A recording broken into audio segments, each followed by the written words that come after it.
তাহলে হুজুর কি গিয়ে বললো, আল্লাহ রসুল 10-12 জন লোকের দাওয়াত রইলো, আমার বাড়িতে এসে খানা খাবেন। ঠিক আছে, ঠিক আছে। আল্লাহ রসুল বলছে ঠিক আছে। জাবের বেচারা রাদিয়াল্লাহু আনহু দাওয়াত দিয়ে চলে যাচ্ছে, মানে 8-10 হাতও যায়নি। হুজুর বলছে, ও আমার সাথীরা শোনো, ও আমার সাথীরা শোনো, তোমাদের ওই যে ভাই জাবের, ও দাওয়াত দিয়ে চলে গেল, ওর বাড়িতে আমরা দাওয়াত খেতে যাবো আজকের ইনশাল্লাহ। জাবের রাদিয়াল্লাহু তাআলা এই কথাটা নবীর শুনে একটু খটকার লাগলো, গুটি গুটি পাপা করে ঘরে গেল, বিবির সঙ্গে সালাম কালাম। আমার তো আজকে বিবির সঙ্গে সালাম কালাম ও তো উঠেই গেছে, শতকরা একজনও দেই কিনা আল্লাহ জানে। বিবি যদি তোমাকে আগে দেখে জন্য তিনি সালাম দেন, আর তুমি যদি বিবিকে আগে দেখো তো তুমি আগে সালাম দাও। যার জন্য সাহাবাদের ঘরে কম্পিটিশন চলতো সালামের, কে আগে সালাম দেবে। মা বেটিকে, বেটি মাকে, শাশুড়ি বউকে, বৌমা শাশুড়িকে, কম্পিটিশন। দরজা খুলে দেখতো ওই ঘর থেকে যদি শাশুড়ি আমা বেরোয় না তো আমি আগে সালাম দেবো, শাশুড়ি ওই রকম, বৌমা যদি ওই ঘর থেকে বের হয় তো তার আগে আমি আগে সালাম দেবো। কেন কেন এত কম্পিটিশন? আল্লাহর নবীর কাছ থেকে শুনেছি তোমাদের দুজনের মধ্যে ফার্স্ট যে আগে সালাম দেবে 190টা নেকি সে পাবে। তো জাবের রাদিয়াল্লাহু তাআলা কি বিবিকে সালাম দিয়ে বলছে, কিচ্ছাটা একটু গন্ডগোল মতো মনে হচ্ছে। কেন কেন?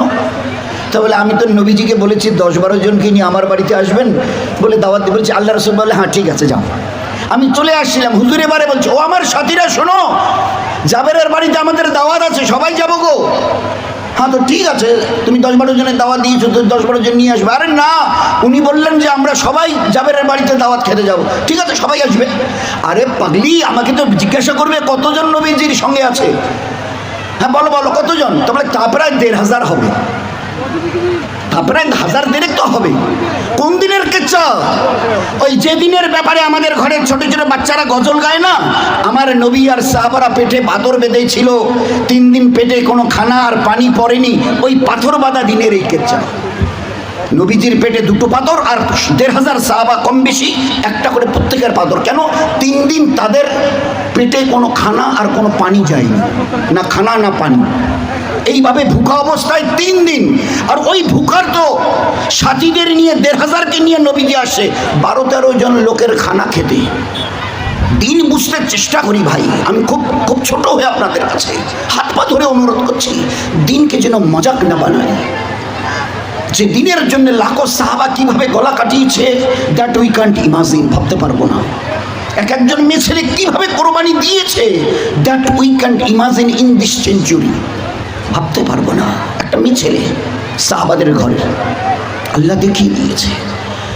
তো তালিমওয়ালি ছিল জাবেরের বিবি রাদিয়াল্লাহু আনহা, তালিমওয়ালি ছিল। শুনেই বলছে, আপনি কতজনের কথা বলেছেন নবীজিকে? তো উনি উত্তর দিয়েছে, 12-13 জনকে খাওয়ানোর মতো আমাদের ঘরে ব্যবস্থা। আমি 15 জনের কথা বলতে পারি, তুমি বলো।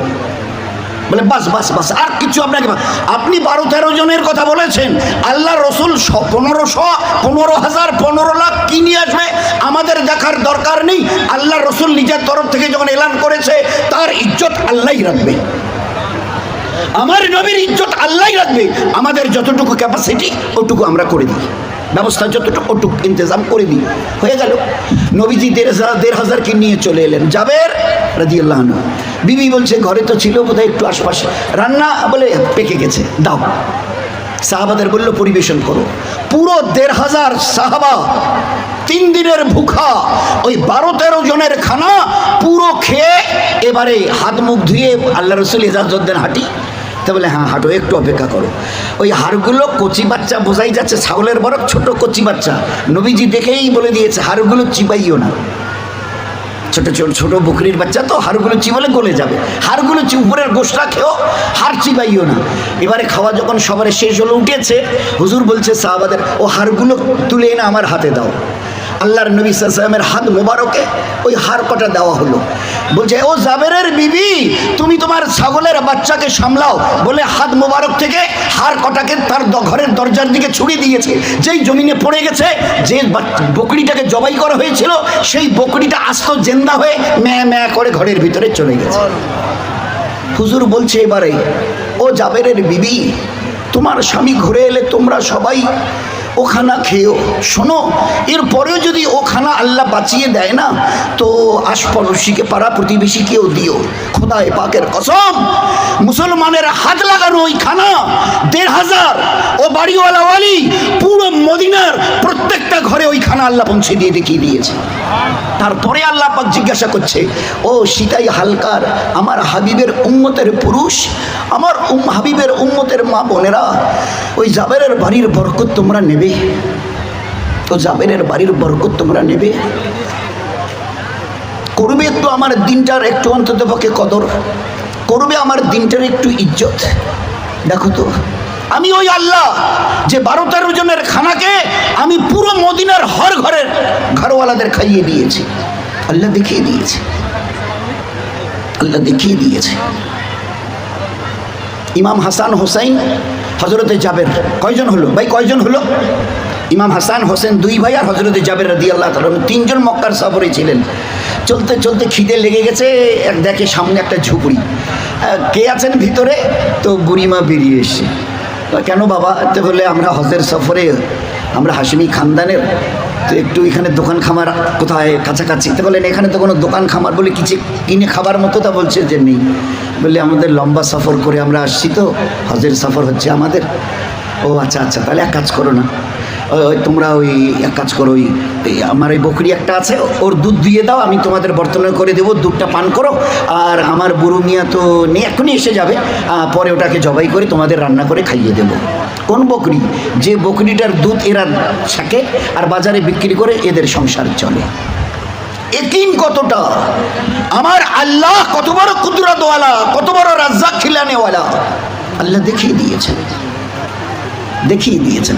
একটু পরে স্বামী এলো, বললো দেখো 6-7 দিন পরে তো বকরা ঈদ, আমরা তো মালদার নই যে আমাদের ঈদের দিন কোরবানি করা ওয়াজিব, গরিব মানুষ, তা মেহমান, এই বকরিটাই জবাই করো।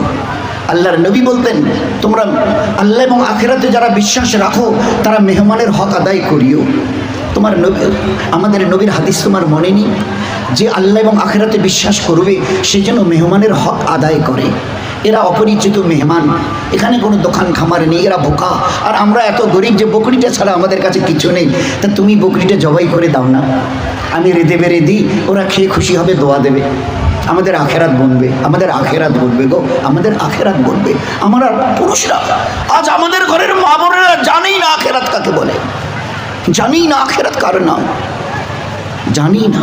যেভাবে জানবার কথা, একটি মাত্র বকরি যার দুধ তারা ছেঁকে বাজারে বেচে আর ওই দিয়ে সংসার চলে, আর ছেলেটি কি বলছে? এরা মেহমান। আল্লাহর নবী বলতেন, আল্লাহর আখিরাতে যদি বিশ্বাস রাখো মেহমানের হক আদায় করিও, আমাদের কাছে বকরি ছাড়া কিছু নেই, এটা জবাই করে দাও, আমি রেঁধে বেড়ে দেবো। আচ্ছা ঠিক আছে, ঠিক আছে।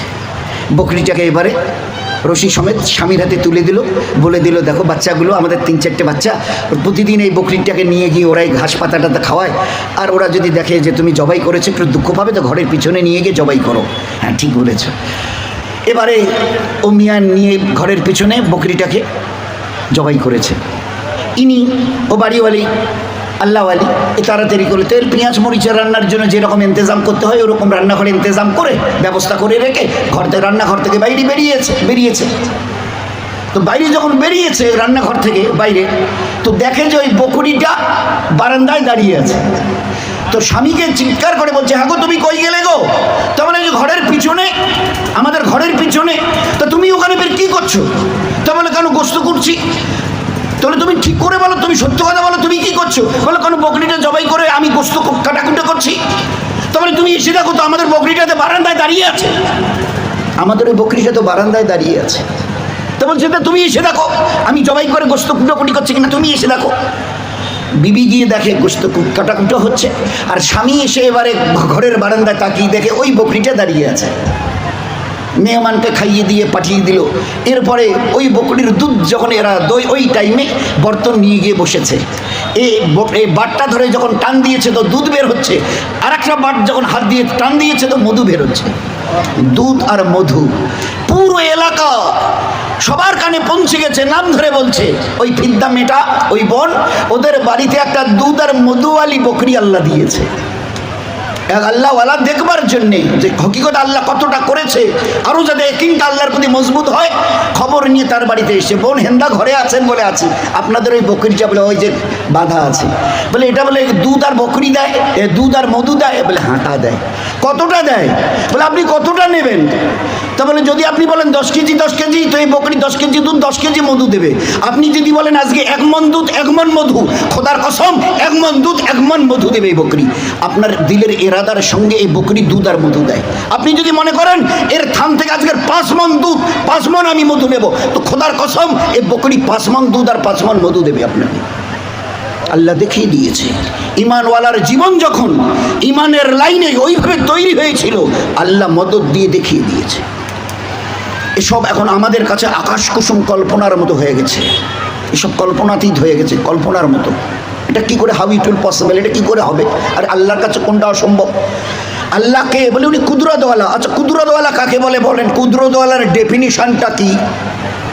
কুদরতের ডেফিনিশন হলো যেখান থেকে যা হবার কথা নয় সেখান থেকে আল্লাহ তাই করে দেখিয়ে দিতে পারেন।